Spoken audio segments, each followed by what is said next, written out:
Hello students, good morning. Student High Secondary Part 1 IP subject 28 lecture है हमारा आज का जो टॉपिक है that is decision structure in visual basic. Decision structure और डिसीजन स्टेटमेंट भी इसको कहा जाता है। स्टूडेंट लास्ट लेक्चर में हम लोगों ने डिस्कस किया था जिसके ऊपर हम थोड़ी सी रोशनी डाल रहे थे, जिसमें हमने प्रोग्राम स्ट्रक्चर के बारे में पढ़ा था कि प्रोग्राम कंस्ट्रक्ट्स होते हैं। किसी भी प्रोग्रामिंग लैंग्वेज में प्रोग्राम कंस्ट्रक्ट्स होते हैं, जिसमें हमने देखा था कि प्रोग्रामिंग में विजुअल बेसिक में खासकर आपके पास 3 तरह के प्रोग्रामिंग कंस्ट्रक्ट्स होते थे, जिसमें आपको जो स्टेटमेंट है वो सबसे पहले सीक्वेंशियली लेना पड़ता था। किसी भी स्टेटमेंट को आप लेते थे, कोई फ्लो चार्ट लिया था आपने, उस फ्लो चार्ट को आप सीक्वेंशियली ट्रीट करते थे। ये जो फ्लो चार्ट रहता है, इस फ्लो चार्ट में सीक्वेंशियली लिया था, जिस तरह से हमने टी प्रिपरेशन की एक एग्जांपल ली थी कि आपने सबसे पहले इनपुट किया, इनपुट करने के बाद स्टार्ट प्रोसेस करने के बाद इनपुट किया, इनपुट के बाद प्रोसेसिंग हुई, बॉइलिंग हुई, देन आपके पास आउटपुट रेडी हो गया। इसी तरह से सीक्वेंशियली के बाद सिलेक्टिवली होता था। सिलेक्टिवली जिसमें आपके पास डिसीजन लिया जाता था कि अब कोई भी इनपुट आप करते हो, इनपुट होने के बाद कंडीशन लग जाती थी कि क्या आपका a प्लस बी सी से ग्रेटर है या a स्मॉल है। अगर ग्रेटर है तो किस साइड जाएगा लूप, अगर स्मॉलर है तो कहाँ एग्जिट हो जाएगा। इसी तरह से रिपीटेडली भी एक और तीसरा जो कंस्ट्रक्ट्स था, उसके साथ ही जुड़ता हुआ टॉपिक नेक्स्ट है जो decision structure. Decision structure in visual basic, decision structure actual में होते क्या है? Decision structures are the statements which are used to test the statements based on the condition. किसी भी किस्म की कोई कंडीशन होगी उसके ऊपर ही ये टेस्ट होता है। डिसीजन स्टेटमेंट्स और decision structures are the condition और द कंडीशन, ये ऐसी कंडीशन होती है जिसमें कोई भी स्टेटमेंट एग्जीक्यूट होती है इन विच statement is executed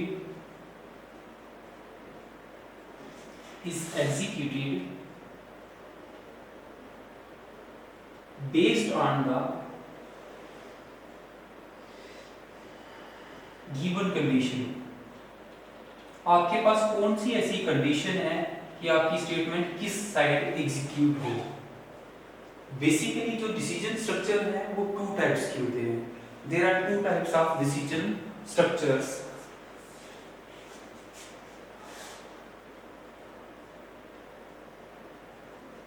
Basically, there are 2 types of decision structures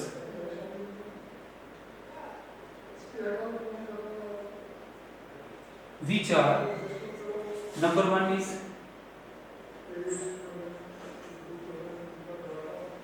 if statement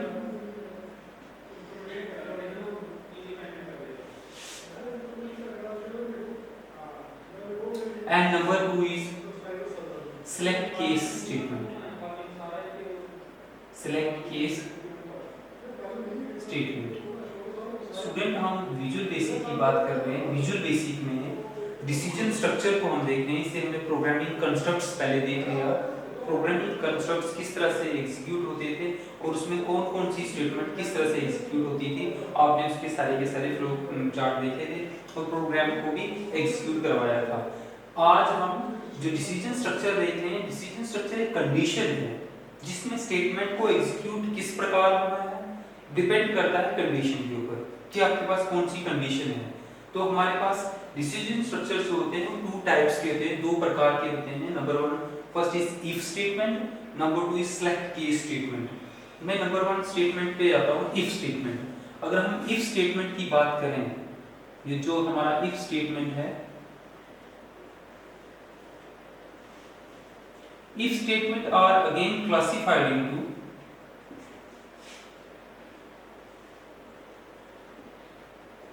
4 categories. 4 categories में इसको बांटा गया है। वो कौन कौन सी कंडीशंस होती हैं, जिन कंडीशंस को हम यूज करते हैं। नंबर 1 कंडीशन इसमें है इफ फिर स्टेटमेंट रहेगी इफ देन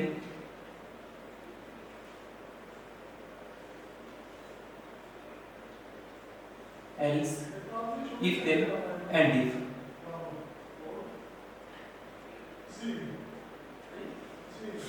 ये पहली कंडीशन जो लगाई जाती है प्रोग्राम में, इफ देन एंड इफ, किस तरह से यूज होगी हम देखेंगे। Number 2 is if then else, if then else and if।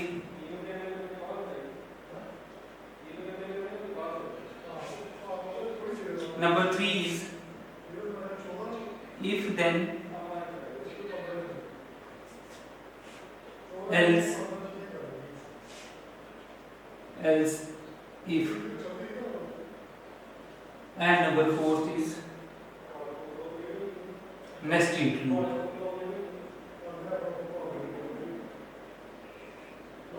ये 4 कंडीशन जो होती हैं इफ स्टेटमेंट के अंडर आती हैं। हम डिसीजन स्ट्रक्चर्स के बारे में पढ़ रहे हैं विजुअल बेसिक में। Now let us take one by one कि ये जो if then end if statement है इसका वर्क होता क्या है, किस तरह से इसको यूज किया जाता है। अब जो इफ देन स्टेटमेंट है, इफ देन स्टेटमेंट यूज्ड होती है वही टू टेस्ट द कंडीशन, इससे भी टेस्ट कंडीशन होती है, लेकिन कंडीशन अगर ट्रू है तो ये क्या करेगी, अगर फॉल्स है तो क्या होगा, जो ब्लॉक ऑफ द स्टेटमेंट है किस तरह से एग्जीक्यूट होगा। नंबर 1 हम इसी को चेक करते हैं जो फर्स्ट वाली है।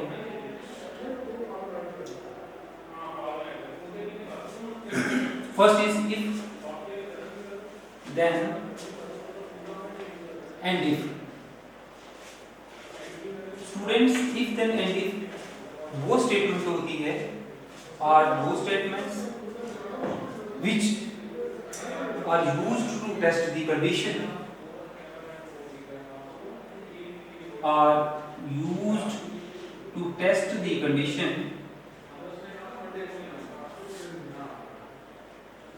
जिससे कंडीशन टेस्ट की जाती है। इफ इट इज ट्रू, अगर ये ट्रू हो, if it is true, it execute the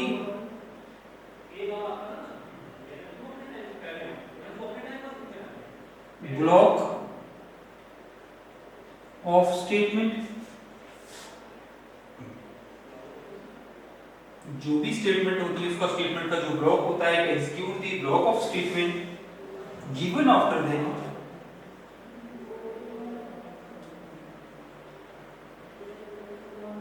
otherwise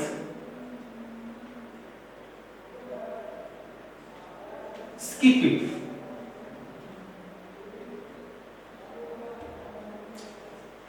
अगर वो कंडीशन ट्रू है, दैट मीन्स जो आपने कंडीशन लगाई है तो उसका जो लॉजिक है वो ट्रू आ रहा है, तो ये एग्जीक्यूट हो जाएगा वो जो ब्लॉक ऑफ द स्टेटमेंट होगा, उसके आगे जो ब्लॉक ऑफ स्टेटमेंट होगा।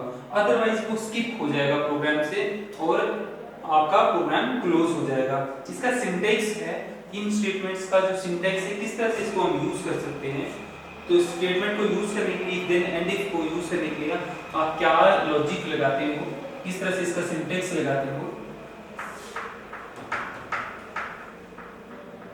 ये चीज आपको क्लियर हो गई होगी। हम वन बाय वन कर रहे हैं, हम फर्स्ट वाली कर रहे हैं।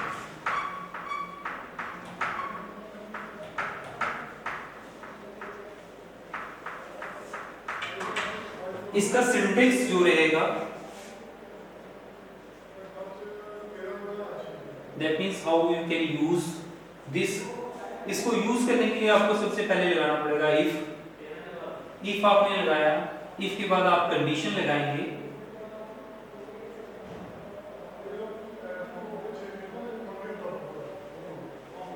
देन स्टेटमेंट,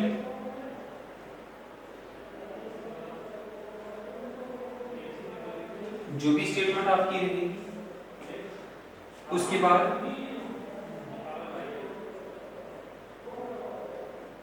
आपका एंड इफ आएगा।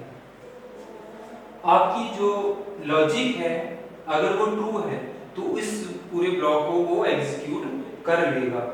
तो डिसीजन स्ट्रक्चर्स में डिसीजन से आप ये देखेंगे लॉजिकली डिसीजन लिए जा रहे हैं। यहाँ पे आपको लॉजिकली प्रोग्राम में डिसीजन लेने होते हैं, जिस तरह से हम भी लॉजिकली डिसीजन लेते हैं, कोई भी डिवाइस लेती है तो प्रोग्रामिंग में लॉजिक डिसीजन लेना है कि अगर किसी बटन को प्रेस करना है, उस बटन में आपने क्लिक किया हुआ है, उस बटन में कौन सी वैल्यू आनी चाहिए, उस बटन के क्लिक करने से क्या प्रोसेस होना चाहिए, वो सब सारा डिसीजन स्ट्रक्चर्स ही यहाँ पे ही लॉजिकली डिजाइन हो रहा है कि लॉजिकली डिसाइड कर रहा है। नेक्स्ट वन आपकी जो है जिसमें हम if then else and if, ये जो स्टेटमेंट है किस तरह से आपकी इफ देन एंड इफ से डिफरेंट है। तो if then else and if statements are also used to test the programmes,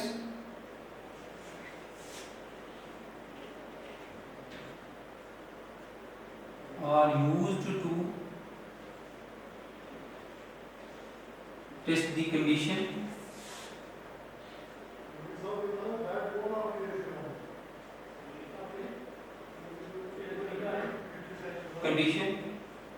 if it is true,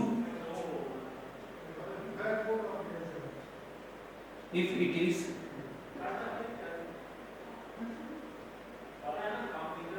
true, अगर ये ठीक होगा, it execute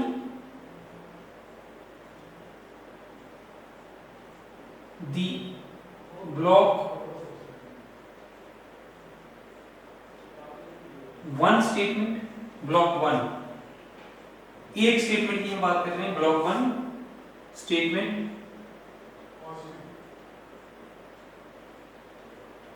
given after then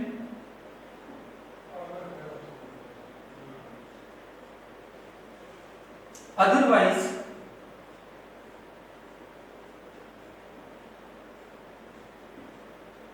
it execute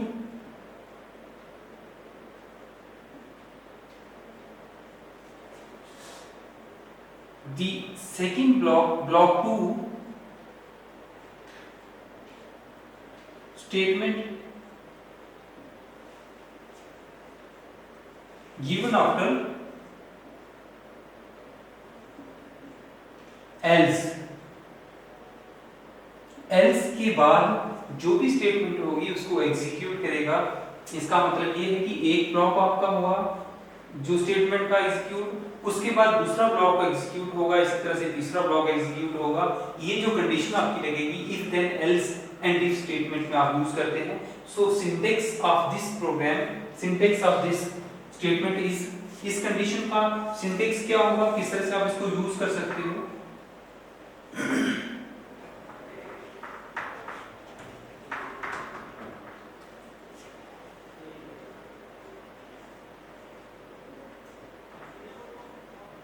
इसमें जो सिंटैक्स आप लगाओगे, इफ लगाया आपने, उसके बाद कंडीशन,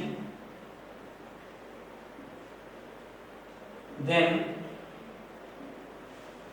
उसके बाद आपकी स्टेटमेंट आ गई ब्लॉक वन में।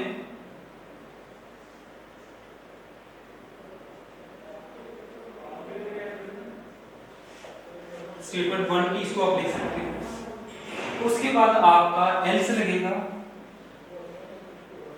फिर से स्टेटमेंट आएगी टू, उसके बाद आपका एल्स लग दिया, एल्स के बाद एंड इफ आएगा,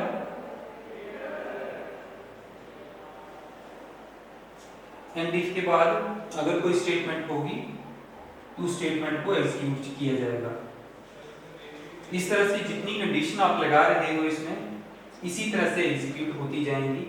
ये हमारा था if then else and if, जो कंडीशन है वो किस तरह से डिसीजन स्ट्रक्चर्स में आती है। अब इसके बाद हमारा थर्ड के बाद हमारा सेकंड के बाद थर्ड था। थर्ड में हम किस तरह से लॉजिक लगाते हैं, उसमें हमारे पास टू और more than two conditions are tested. उसमें दो वन से ज्यादा एक से ज्यादा कंडीशन को टेस्ट किया जाता है तो उसको लेटर ऑफ स्टेटमेंट भी कहा जाता है। लेटर ऑफ स्टेटमेंट है क्योंकि वो एक समय में ये वाली कंडीशन की अगर बात देखें तो it execute only one block at a time, लेकिन ध्यान रखना है आपने कि इसमें एक ही ब्लॉक एक समय में होता है। If then else and if statement में एक ही ब्लॉक एक समय में करवाया जाता है। लेकिन अगर आप थर्ड की बात करें तो उसमें आपको more than 2 statements to be executed, आपके पास जो 2 से ज्यादा स्टेटमेंट को एग्जीक्यूट करवाया जाता है जिसको लेटर स्टेटमेंट डी कहा जाता है, वो कंडीशन हमारी है थर्ड वाली। इफ then else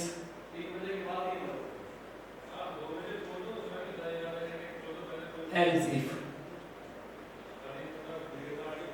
ये जो स्टेटमेंट आपकी रहेगी, this statement is also used to test the condition.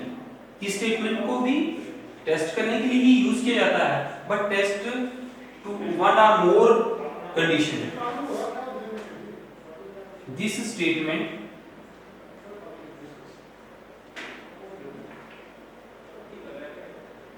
is used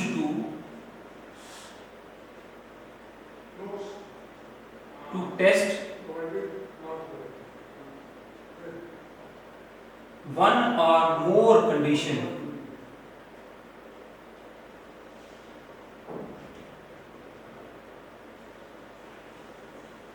As it tests more than one condition sequentially, as this statement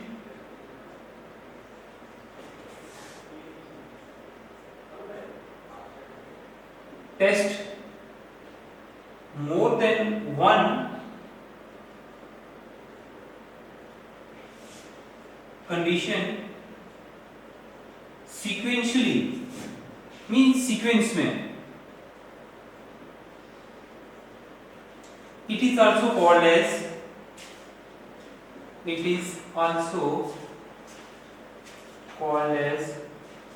letter of statement। Letter of statement बी कहा जाता है इसे।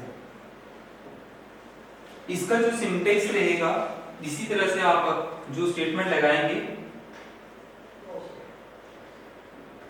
Syntax में आपने इफ ले लिया, देन कंडीशन ले ली,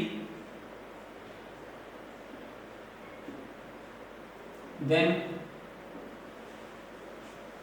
स्टेटमेंट आ गई, बट यहाँ पे फिर से कंडीशन आएगी क्योंकि इसमें मोर देन वन कंडीशन को टेस्ट किया जाता है। फिर से कंडीशन आएगी, else statement,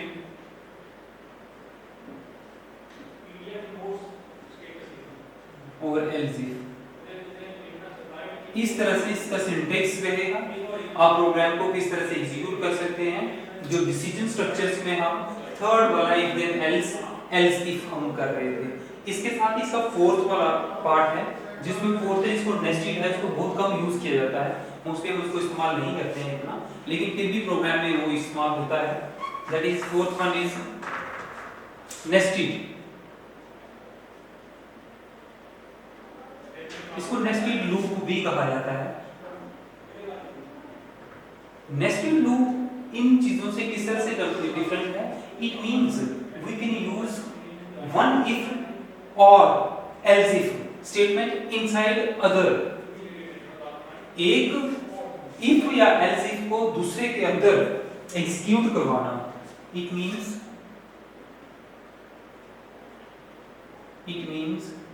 we can use one if, एक if और other, one if और else भी कह सकते हैं आप, else if, one if और else if inside the other, inside the other if और else if। एक इफ या एल्स इफ के अंदर दूसरे एल्स इफ को कंसीडर करवाना, रन करवाना, उसकी स्टेटमेंट को चेक करवाना यूज किया जाता है। And it is used to test multiple conditions, दो नहीं बल्कि मल्टीपल कंडीशंस को चेक करने के लिए इस्तेमाल किया जाता है। And it is used to test multiple conditions.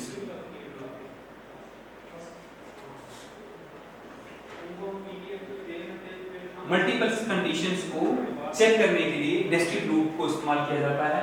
No doubt कि जो नेस्टेड है वो कम इस्तेमाल किया जाता है, बट फिर भी आपको नेस्टेड के बारे में पता होना चाहिए।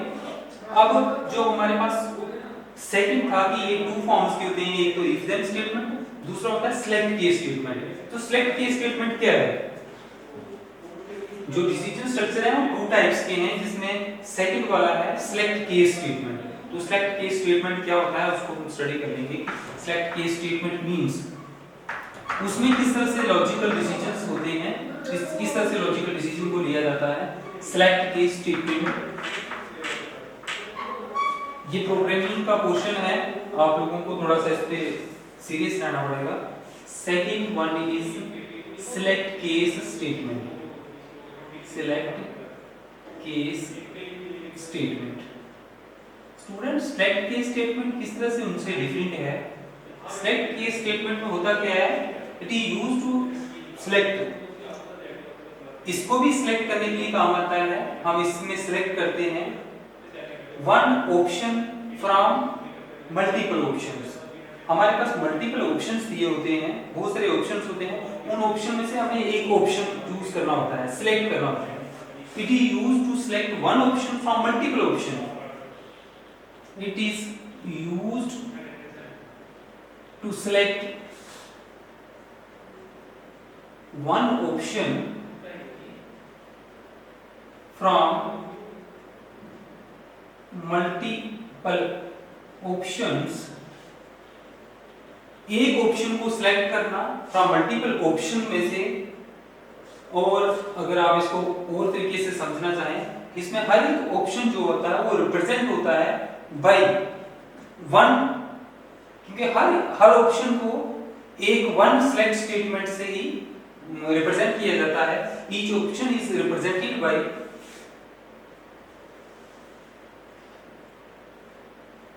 each option is represented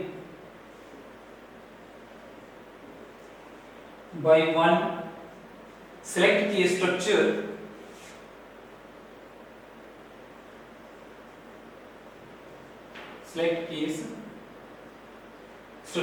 एक सिलेक्ट केस स्ट्रक्चर से इसको सिलेक्ट किया जाता है। और जो इसका सिंटेक्स है, इसको किस तरह से यूज करोगे आप?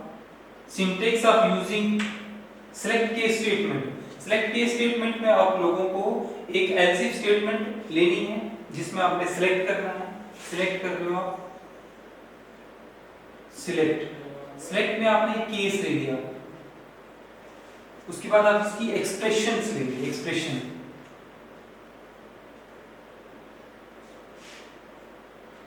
सिलेक्ट केस एक्सप्रेशन, जिसमें आपने केस एक्सप्रेशन वन लिया, एक्सप्रेशन में लिख दिया वन। उसके बाद आप फिर से स्टेटमेंट एग्जीक्यूट करवाएंगे।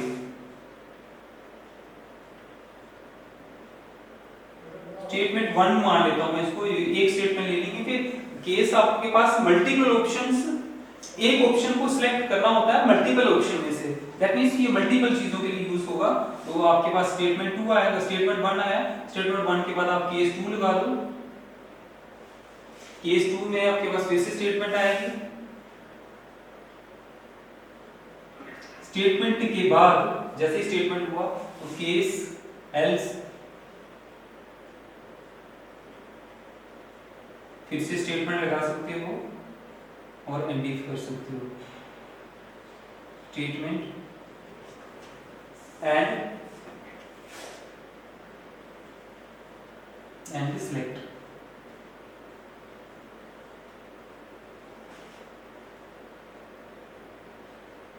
ये सिंटेक्स आपका यूज होता है सेलेक्ट केस स्टेटमेंट में। सो स्टूडेंट्स, हम लोगों ने यहाँ पे देखा कि जो प्रोग्रामिंग कंस्ट्रक्ट्स होते हैं वो सिलेक्शन डिसीजन स्ट्रक्चर से किस तरह से डिफरेंट है। इन चीज़ों का यूज जो है, जितने भी हमने इफ देन एल्स, अभी हम आगे भी थोड़े से रूप देखने वाले हैं, तो इनका जो स्ट्रक्चर जो प्रोग्राम में डिसीजन लेना होता है वहाँ पे इनका काम किया जाता है। किस तरह से आपको डिसीजन लेना है, कब आपकी जो कंडीशन है ट्रू है, कब फॉल्स है, किस साइड पे एग्जीक्यूट होना है, ये सब डिपेंड करता है हमारे डिसीजन स्ट्रक्चर्स। तो ये विजुअल बेसिक में जो डिसीजन स्ट्रक्चर्स थे आज हमने डिस्कस करे। कल नया टॉपिक लेके आपके बीच में फिर से आएंगे, तब तक आप बने रहें और नेक्स्ट लेसन में फिर से मिलेंगे। Thank you.